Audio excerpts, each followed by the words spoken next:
Hey everyone, this is your favorite stress management scientist, Dr. Jess Norris. Don't forget to subscribe to my channel so that I can help you stress less. Because you seem stressed, so let me help you. So as of right now, the majority of states have reopened or have started to lift restrictions put into place from the COVID-19 pandemic. And this is great for the economy. People are starting to go out in public again, they're spending money, which is essential to rebound from economic disaster. It's bringing hope to a lot of people and small businesses that were impacted. You know, the economy will be stimulated, people can go back to work, new jobs will be made available to those who were unfortunately laid off during quarantine. But at the same time, there are many people who are stressed about this. It's because this pandemic caused a lot of people to be afraid, and myself included. You know, I'm immune compromised, and I live with young kids who like to touch things and then touch their faces. Now, I don't know how many times I've said to them, get your finger out of your nose. So, there are real concerns, not just for me, but for a lot of people. These concerns can turn to stress, which can turn to anxiety, which can be amplified. So, it's important to make sure you manage your stress and use new coping techniques as we reemerge back into the world. We're going to talk about 3 techniques to help you stay sane post-quarantine.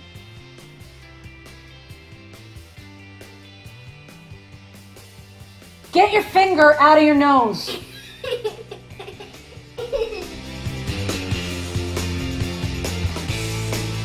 So, as more people venture out, more people will be at a higher risk of contracting COVID-19.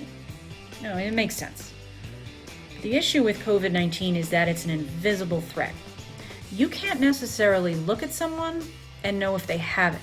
Well, hell, they might not even know they have it. And honestly, we don't know everything about the virus transmission, and this scares people. Now, our brains, our nervous systems, they are wired to detect and identify threats. So because the threat is invisible, anxiety is amplified. Now, people are scared. And when people are scared, they tend to act irrationally. Now, maybe in ways they wouldn't necessarily do. So as we deal with this crisis in real time and we deal with some difficult people, recognize that people may be fearful and that fear is driving the behavior. Now, if you keep that in mind, if you name it, if you label it, you can breathe through it and temper your reaction to it. And this is especially important for first responders or those who work with the public. But it is also applicable to dealing with your coworkers if you work in an office setting.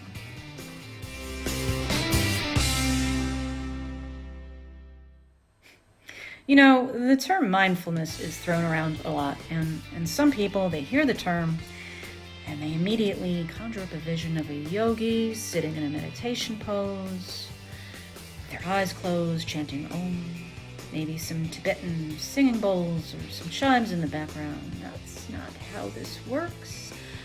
That's not how any of this works. Mindfulness is about focusing on the present. You know, what's happening and what you were doing at that very moment, and being fully engaged in it. And numerous scientific studies have shown that practicing mindfulness can reduce stress and anxiety. But it's not just for meditating, chanting yogis. There are many ways to incorporate mindfulness into your daily routine while you're cooking, showering, even brushing your teeth. And yes, meditation. The good news is that anyone can do it. And it's a great way to counter stress as we adapt to the new reality of living with COVID-19.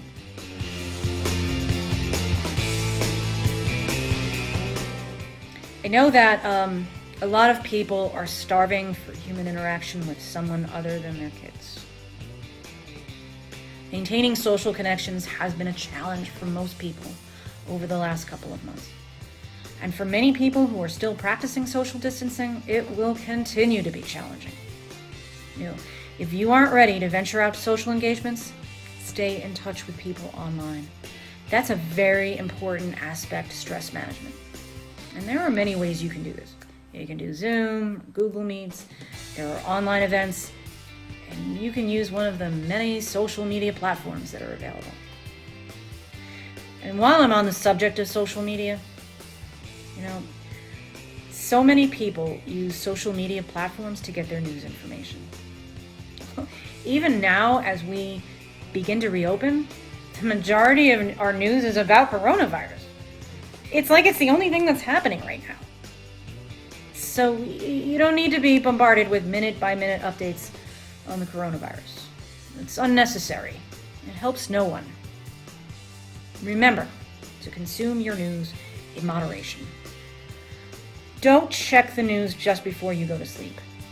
That's only going to interfere with your sleep, which can raise your stress hormone levels the next day. Well, that's it for me. I hope you liked this week's video.